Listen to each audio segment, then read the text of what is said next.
سب سے پہلے فرمایا وَقَضَىٰ رَبُّكَ،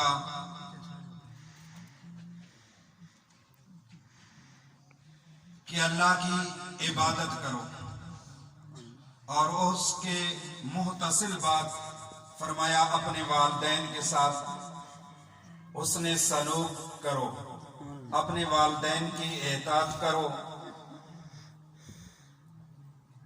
یعنی دین اسلام میں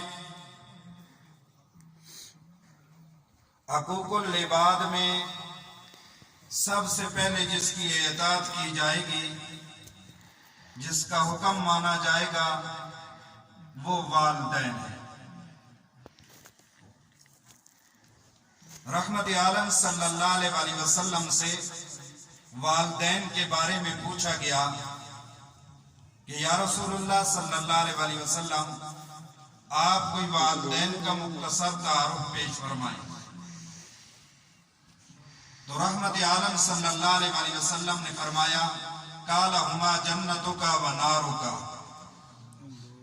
وہ تمہارے لیے جنت بھی ہے، تمہارے لیے دوزخ بھی ہے۔ اگر تم انہیں خوش کرو گے، اگر انہیں راضی کرو گے، وہ تم پہ خوش ہوں گے۔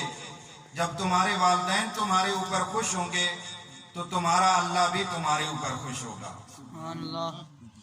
اور جب تم انہیں ناراض کرو گے، ان کی نافرمانی کرو گے، تو تمہارا رب بھی تمہارے اوپر ناراض ہوگا۔ جب وہ تمہارے اوپر راضی ہوں گے تو اللہ ان کی رضا کے بدلے تمہیں جنت عطا فرمائے گا۔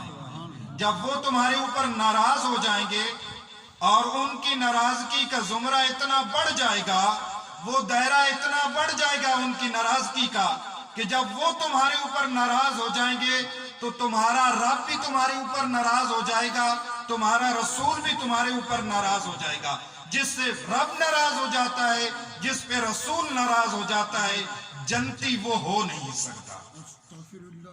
اور دوسری جگہ میں عبداللہ بن عمر بن عاص رضی اللہ تعالیٰ عنہ فرماتے ہیں کہ رحمت عالم صلی اللہ علیہ وسلم نے فرمایا کہ تمہارے جو والدین ہیں، تمہارے والدین کی رضا میں تمہارے رب کی رضا ہے۔ جس بات پہ تمہارے والدین یعنی دینی معاملات میں تمہارے اوپر راضی ہیں، تو اس پہ تمہارا رب بھی تمہارے اوپر راضی ہے۔ یعنی والدین کی رضا میں اللہ کی رضا ہے۔ اور والدین دونوں ہی عظمت کے اہل ہیں، خواہ وہ والدہ ہو یا والد ہو۔ رحمت عالم صلی اللہ علیہ وسلم نے جیسے فرمایا کہ جنت جو ہے وہ ماں کے قدموں کے نیچے ہے، ایسے ہی رحمت عالم صلی اللہ علیہ وسلم نے فرمایا جس طرح جنت ماں کے قدموں کے نیچے ہے، اسی طرح جنت کا دروازہ جو ہے، جو مین گیٹ ہے، وہ تمہارا باپ ہے۔ یعنی رحمت عالم صلی اللہ علیہ وسلم نے دونوں کو وصیت دی ہے اور دونوں ہی عزت والے ہیں۔ والدین اللہ تعالیٰ کی بہت بڑی نعمت ہے۔ زندگی میں جتنا ہو سکتا ہے والدین انسان کو زندگی میں ایک ہی بار ملتے ہیں اور بار بار انسان کو واپس نہیں ملتے ہیں۔ رحمت عالم صلی اللہ علیہ وسلم نے فرمایا انسان کو دو چیزوں کی بڑی طلب ہوتی ہے۔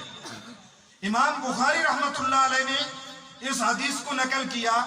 رحمت عالم صلی اللہ علیہ وسلم نے فرمایا انسان کی کاوش ہوتی ہے کہ میری عمر بڑھ جائے، میری لمبی عمر ہو، مجھے موت نہ آئے، دیر سے موت آئے، میں زیادہ وقت دنیا کی رنگینیوں میں گزاروں۔ انسان کی کاوش ہوتی ہے، اس کی کوشش ہوتی ہے، اس کی تمنا ہوتی ہے کہ اس کے پاس وسیع رزق ہو، زیادہ مال و دولت ہو۔ یعنی وہ مال کی بھی تمنا کرتا ہے اور عمر کی بھی تمنا کرتا ہے۔ رحمت عالم صلی اللہ علیہ وسلم نے فرمایا جو شخص یہ چاہتا ہے کہ اس کی عمر میں اضافہ کیا جائے اور اس کے رزق میں برکت رکھی جائے، یہ عمر میں اضافہ کسی دکان سے عمر ملتی نہیں ہے، کسی بازار میں بک نہیں رہی ہے۔ رحمت عالم صلی اللہ علیہ وسلم نے فرمایا اگر تم اپنے والدین کی اطاعت کرو گے، ان کی فرما برداری کرو گے تو اللہ تمہاری عمر میں برکت فرما دے گا۔ تمہارے وقت میں برکت فرما دے گا۔ رحمت عالم صلی اللہ علیہ وسلم نے فرمایا دو طرح کی اس میں ارشاد فرمایا ایک تو تمہاری جو عمر لکھی ہوئی ہے اسی عمر کو اللہ اتنا برکت والا بنا دے گا کہ اگر تمہاری 70 سال عمر اس نے لکھی ہے تو 70 سال میں تم سے کام 80 اور 90 سال کا لے لے گا۔ یہ تو روحانی طور پہ برکت رکھ دی ہے۔ اور فرمایا دوسرا ظاہری طور پر بھی اللہ رب العزت تمہاری عمر کو بڑھا دے گا اگر تم اپنے والدین کی اطاعت کرو گے تو۔ فرمایا دوسری، حضرت ابو ہریرہ رضی اللہ تعالیٰ عنہ فرماتے ہیں جس شخص نے اپنے والدین کی قدر کی ہے، اپنے ماں باپ کی خدمت کی ہے، ان کی اطاعت کی ہے تو اللہ رب العزت کبھی اس کے دسترخوان پہ کمی نہیں آنے دیتا۔ رحمت عالم صلی اللہ علیہ وسلم نے فرمایا جس بندے نے والدین کی قدر کی ہے اللہ رب العزت کبھی بھی اس کے رزق میں کمی نہیں آنے دے گا، اس کے رزق میں بھی برکت رکھ دیتا ہے۔ اور والدین کے حقوق صرف ان کی ظاہری حیات تک نہیں ہے، والدین کے دنیا سے چلے جانے کے بعد بھی والدین کے کچھ ایسے حقوق ہیں جو اولاد پہ باقی رہتے ہیں۔ رحمت عالم صلی اللہ علیہ وسلم کے فرمان کے مطابق والدین کے دنیا سے چلے جانے کے بعد بھی اولاد کے اوپر 5 حقوق والدین کے باقی رہتے ہیں۔ پہلی بات، پہلا حق، والدین اس دنیا سے چلے گئے ہیں تو ان کی نماز جنازہ ادا کریں۔ سب سے احسن طریقہ اور سب سے بہترین طریقہ تو یہ ہے کہ اس میں یہ کوالٹی ہونی چاہیے کہ وہ اپنے والدین کا جنازہ خود پڑھائے۔ اگر خود پڑھا نہیں سکتا تو والدین کے جنازے میں شرکت کرے، جنازہ پڑھے۔ اور رحمت عالم صلی اللہ علیہ وسلم نے فرمایا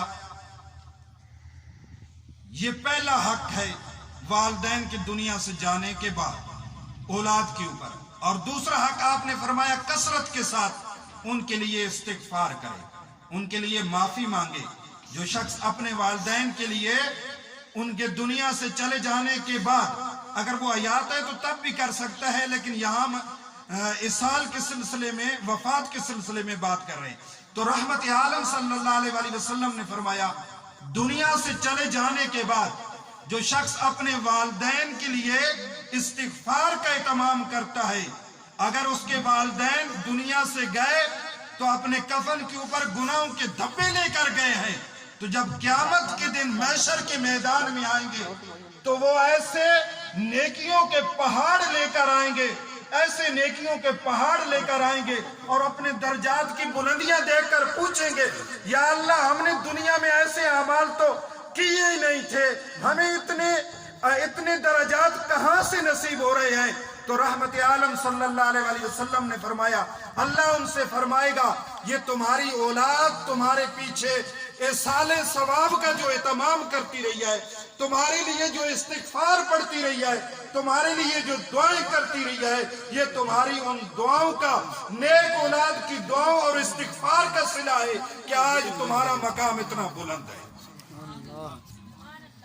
فرمایا تیسرا وعدہ اور تیسرا حق یہ ہے کہ جو والدین کے دوست ہیں، والدین کے دوست ہیں، باپ کے دوست ہیں، ماں کی سہیلیاں ہیں، ان کے ساتھ حسن سلوک کے ساتھ پیش آئے۔ یا میں رک کر ایک بات کہنا چاہتا ہوں کہ ہمارے معاشرے کو کس چیز کی ضرورت ہے۔ یہاں رحمت عالم صلی اللہ علیہ وسلم نے دوستوں کی بات کی ہے۔ جو والد کے دوست ہیں، والدہ کی سہیلیاں ہیں، ان کے ساتھ اسی طریقے سے پیش آئے جس طریقے میں ان کی حیات میں پیش آتا تھا۔ مکافات عمل دستک نہیں دیتی ہے، قابل غور بات ہے، مکافات عمل دستک نہیں دیتی ہے اور نہ ہی کسی کے دروازہ کھلنے کا انتظار کرتی ہے۔ اس نے جہاں جانا ہوتا ہے اپنے لیے خود ہی دروازے کھول لیتی ہے۔ آج اس دنیا میں جو کرو گے، جو آج تم کرو گے کل وہی تمہارے ساتھ ہوگا۔ اگر دوسروں کی زندگیاں دشوار کر کے، دوسروں کی زندگیاں مشکل کر کے، دوسروں کی زندگیاں جہنم بنا کر